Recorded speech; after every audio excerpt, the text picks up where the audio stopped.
بسم الله الرحمن الرحيم. الحمد لله الذي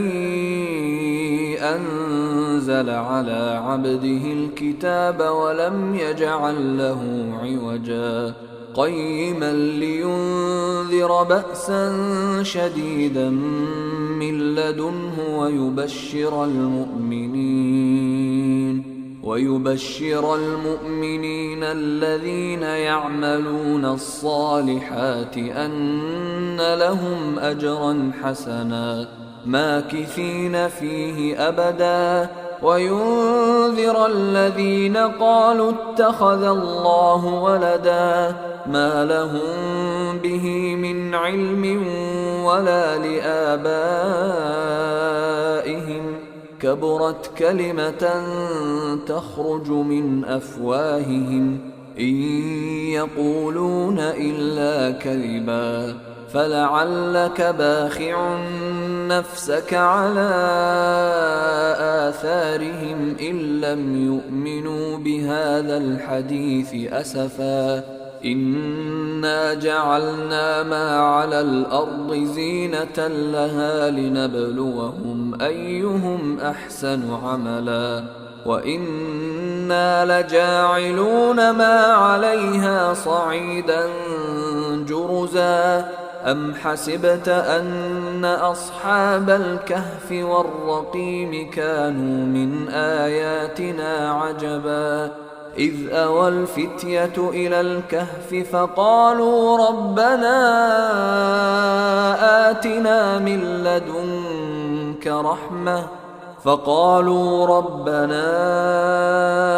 آتنا من لدنك رحمة وهيئ لنا من أمرنا رشدا فضربنا على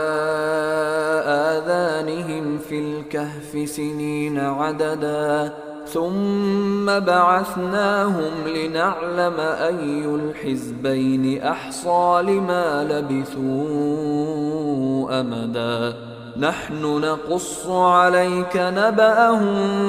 بالحق إنهم فتية آمنوا بربهم وزدناهم هدى وربطنا على قلوبهم إذ قاموا فقالوا ربنا رب السماوات والأرض لن ندعو من دونه إلها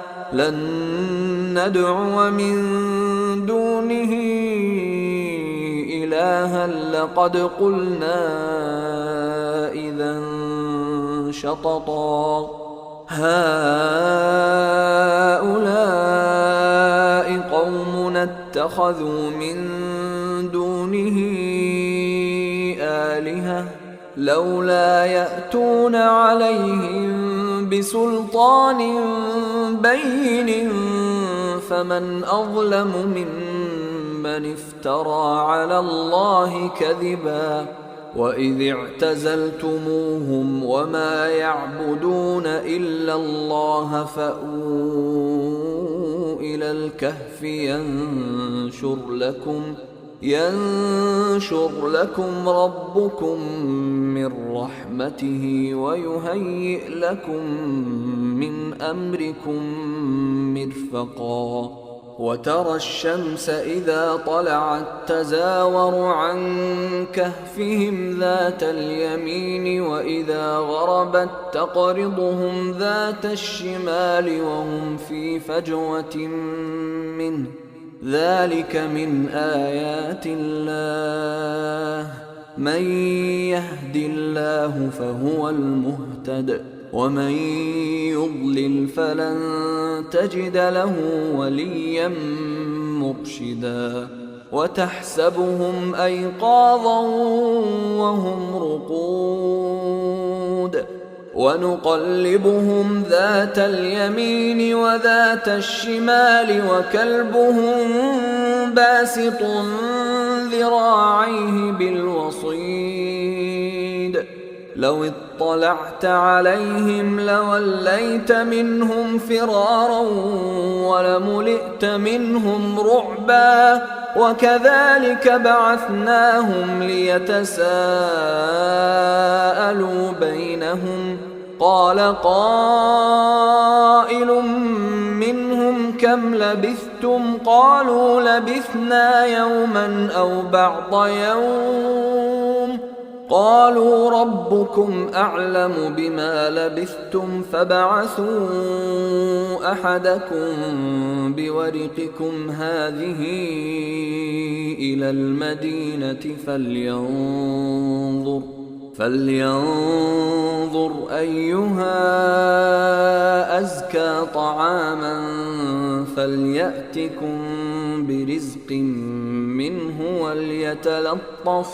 وليتلطف ولا يشعرن بكم أحدا إنهم إن يظهروا عليكم يرجموكم أو يعيدوكم في ملتهم ولن تفلحوا إذا أبدا وكذلك أعثرنا عليهم ليعلموا أن وعد الله حق وأن الساعة لا ريب فيها إذ يتنازعون بينهم أمرهم فقالوا ابنوا عليهم بنيانا ربهم أعلم بهم قال الذين غلبوا على أمرهم لنتخذن عليهم مسجدا سيقولون ثلاثة رابعهم كلبهم ويقولون خمسة سادسهم كلبهم رجما بالغيب ويقولون سبعة وثامنهم كلبهم قل ربي أعلم بعدتهم ما يعلمهم إلا قليل فلا تمار فيهم إلا مراء ظاهرا ولا تستفت فيهم منهم أحدا ولا تقولن لشيء إني فاعل ذلك غدا إلا أن يشاء الله واذكر ربك إذا نسيت وقل عسى أن يهديني ربي لأقرب من هذا رشدا ولبثوا في كهفهم 300 سنين وازدادوا 9 قل الله أعلم بما لبثوا له غيب السماوات والأرض أبصر به وأسمع ما لهم من دونه من ولي ولا يشرك في حكمه أحدا واتل ما أوحي إليك من كتاب ربك لا مبدل لكلماته ولن تجد من دونه ملتحدا واصبر نفسك مع الذين يدعون ربهم بالغداة والعشي يريدون وجهه ولا تعد عيناك عنهم تريد زينة الحياة الدنيا ولا تطع من أغفلنا قلبه عن ذكرنا واتبع هواه وكان أمره فرطا وقل الحق من ربكم فمن شاء فليؤمن ومن شاء فليكفر إنا أعتدنا للظالمين نارا أحاط بهم سرادقها وإن يستغيثوا يغاثوا بماء كالمهل يشوي الوجوه بئس الشراب وساءت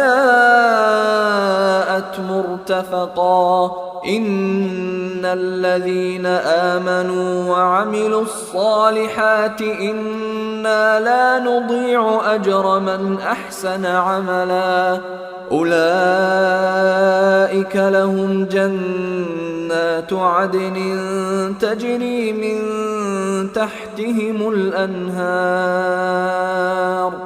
تجري من تحتهم الأنهار يحلون فيها من أساور من ذهب ويلبسون ثيابا خضرا من سندس واستبرق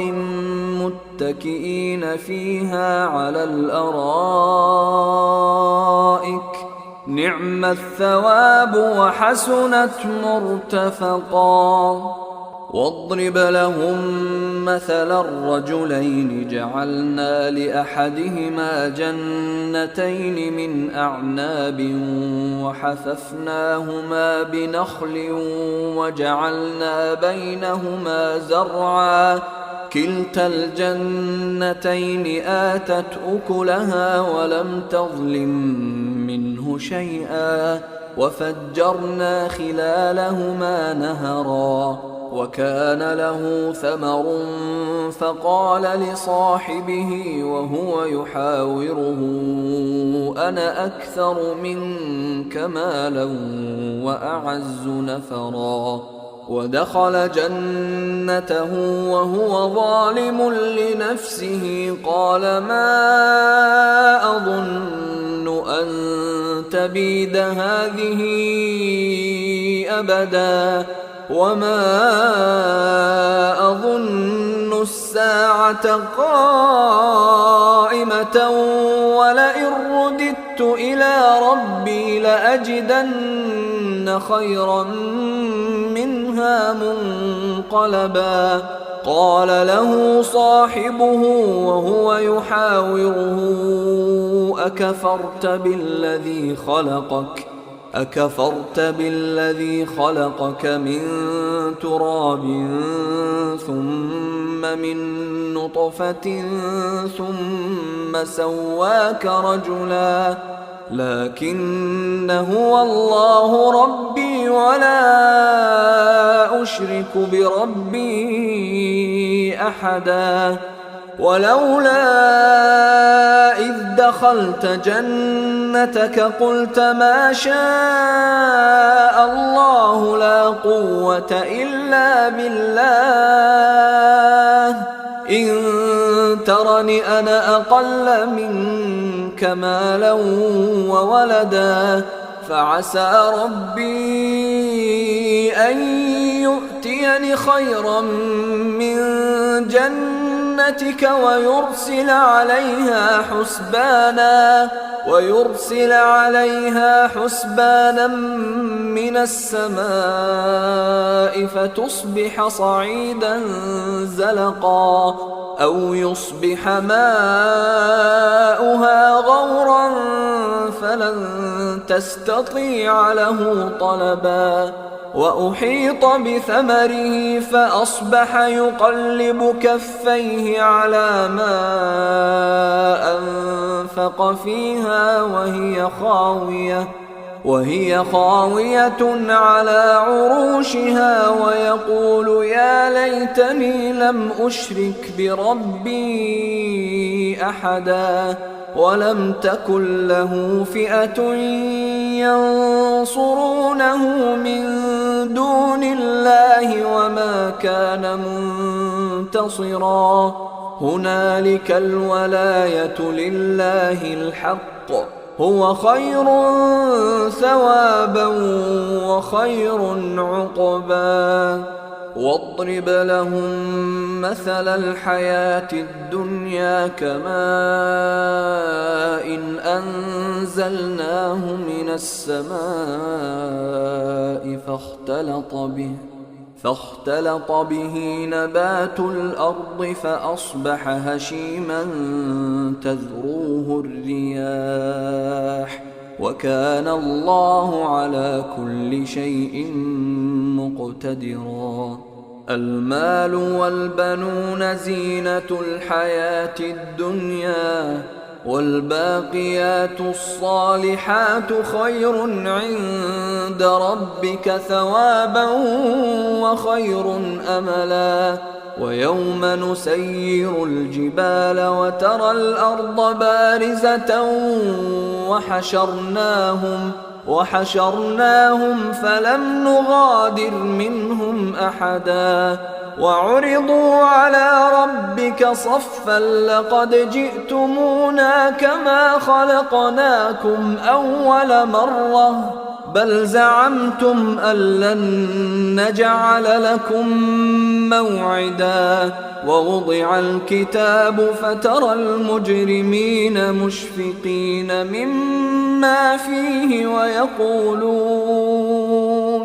ويقولون يا ويلتنا ما لهذا الكتاب لا يغادر صغيرة ولا كبيرة إلا أحصاها ووجدوا ما عملوا حاضرا ولا يظلم ربك أحدا. وإذ قلنا للملائكة اسجدوا لآدم فسجدوا إلا إبليس كان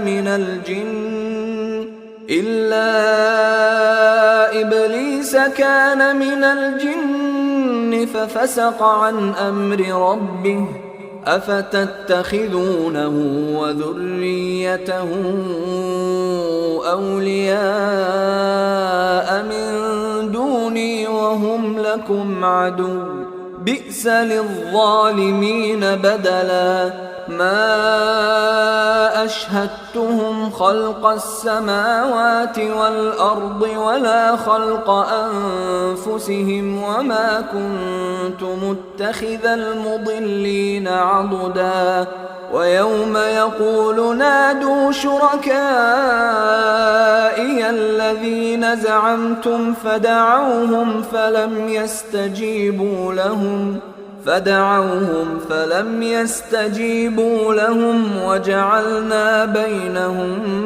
موبقا. ورأى المجرمون النار فظنوا أنهم مواقعوها ولم يجدوا عنها مصرفا. ولقد صرفنا في هذا القرآن للناس من كل مثل وكان الإنسان أكثر شيء جدلا. وما منع الناس أن يؤمنوا إذ جاءهم الهدى ويستغفروا ربهم إلا أن تأتيهم سنة الأولين أو يأتيهم العذاب قبلا. وما نرسل المرسلين إلا مبشرين ومنذرين. ويجادل الذين كفروا بالباطل ليدحضوا به الحق واتخذوا آياتي وما أنذروا هزوا. ومن أظلم ممن ذكر بآيات ربه فأعرض عنها ونسي ما قدمت يداه. إنا جعلنا على قلوبهم أكنة أن يفقهوه وفي آذانهم وقرا وإن تدعهم إلى الهدى فلن يهتدوا إذن أبدا. وربك الغفور ذو الرحمة لو يؤاخذهم بما كسبوا لعجل لهم العذاب بل لهم موعد لن يجدوا من دونه موئلا. وتلك القرى أهلكناهم لما ظلموا وجعلنا لمهلكهم موعدا. وإذ قال موسى لفتاه لا أبرح حتى أبلغ مجمع البحرين أو أمضي حقبا فلما بلغا مجمع بينهما نسيا حوتهما فاتخذ سبيله في البحر سربا فلما جاوزا قال لفتاه آتنا غداءنا لقد لقينا من سفرنا هذا نصبا قال أرأيت إذ أوينا إلى الصخرة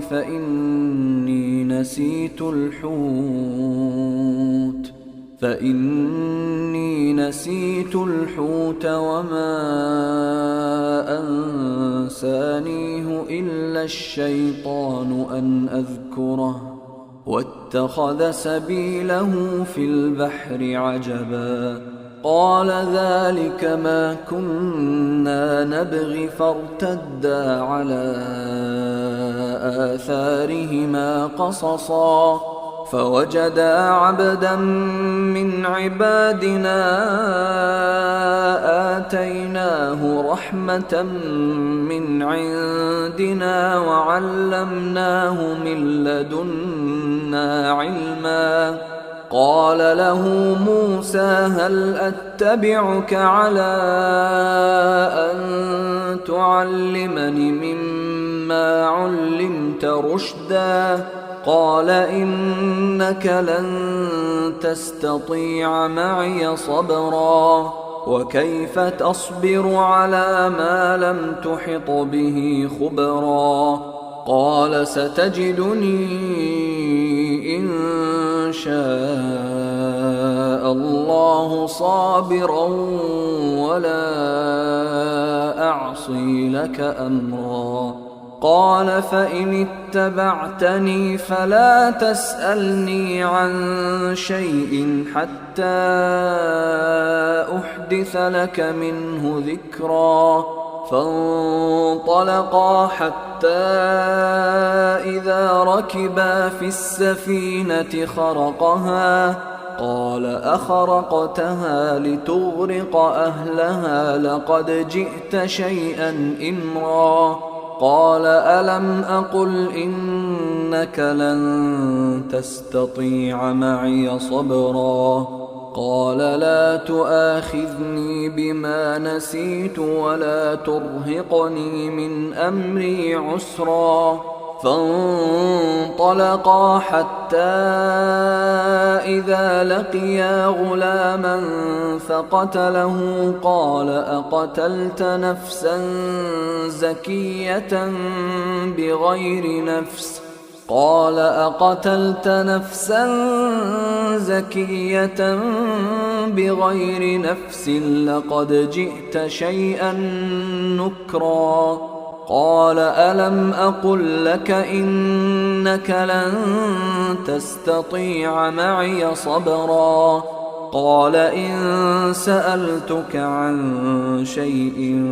بعدها فلا تصاحبني قد بلغت من لدني عذرا فانطلقا حتى إذا أتيا أهل قرية استطعما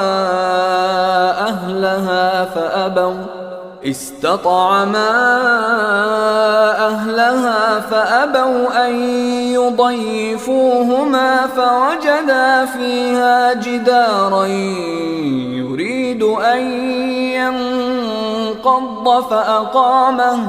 قال لو شئت لاتخذت عليه أجرا قال هذا فراق بيني وبينك سأنبئك بتأويل ما لم تستطع عليه صبرا أما السفينة فكانت لمساكين يعملون في البحر فأردت أن أعيبها وكان وراءهم ملك يأخذ كل سفينة غصبا. وأما الغلام فكان أبواه مؤمنين فخشينا أن يرهقهما طغيانا وكفرا، فأردنا أن يبدلهما ربهما خيرا منه زكاة وأقرب رحما. وأما الجدار فكان لغلامين يتيمين في المدينة وكان تحته كنز لهما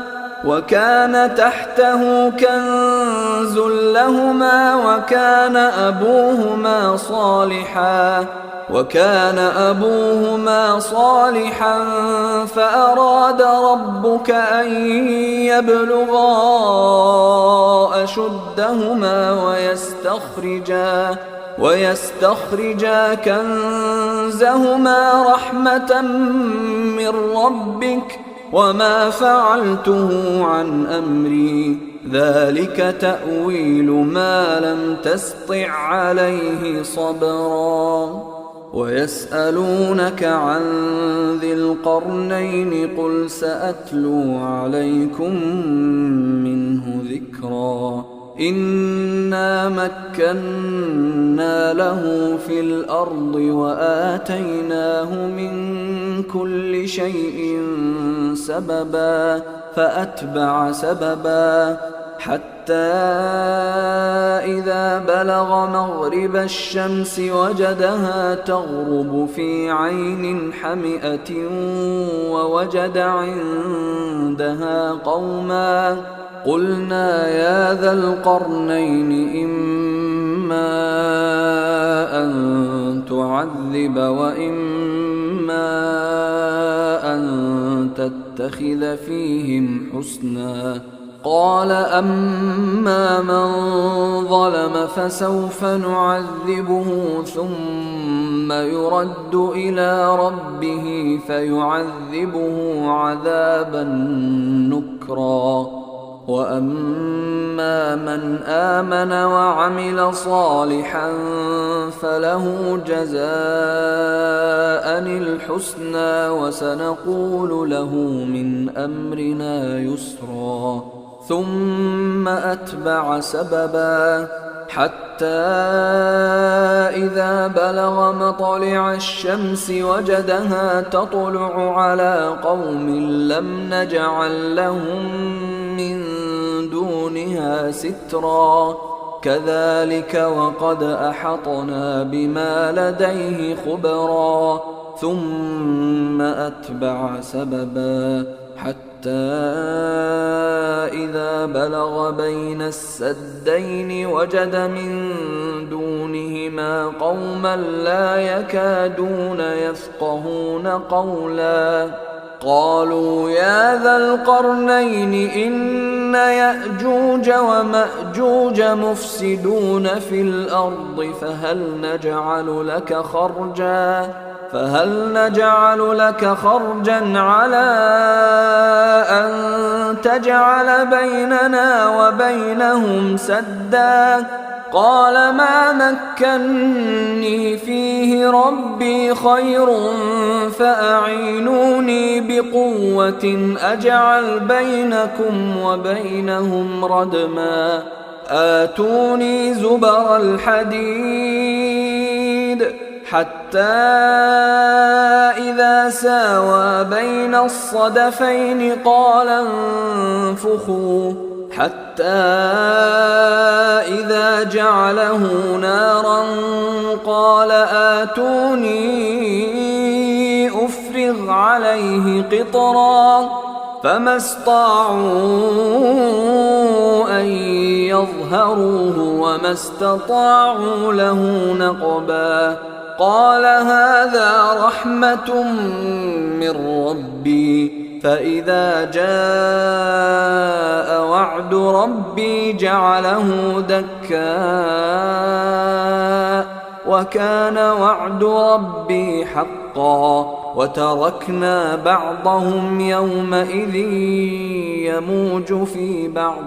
ونفخ في الصور فجمعناهم جمعا وعرضنا جهنم يومئذ للكافرين عرضا الذين كانت أعينهم في غطاء عن ذكري وكانوا لا يستطيعون سمعا أفحسب الذين كفروا أن يتخذوا عبادي من دوني أولياء إنا أعتدنا جهنم للكافرين نزلا قل هل ننبئكم بالأخسرين أعمالا الذين ضل سعيهم في الحياة الدنيا وهم يحسبون أنهم يحسنون صنعا أولئك الذين كفروا بآيات ربهم ولقائه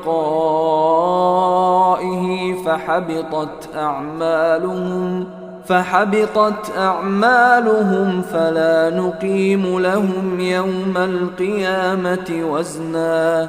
ذلك جزاؤهم جهنم بما كفروا واتخذوا آياتي ورسلي هزوا إن الذين آمنوا وعملوا الصالحات كانت لهم جنات الفردوس نزلا خالدين فيها لا يبغون عنها حولا قل لو كان البحر مدادا لكلمات ربي لنفد البحر قبل أن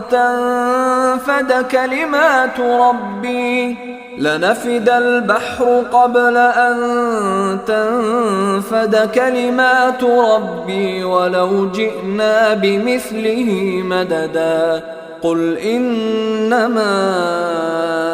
أنا بشر مثلكم يوحى إلي أنما إلهكم إله واحد فمن كان يرجو لقاء ربه فليعمل عملا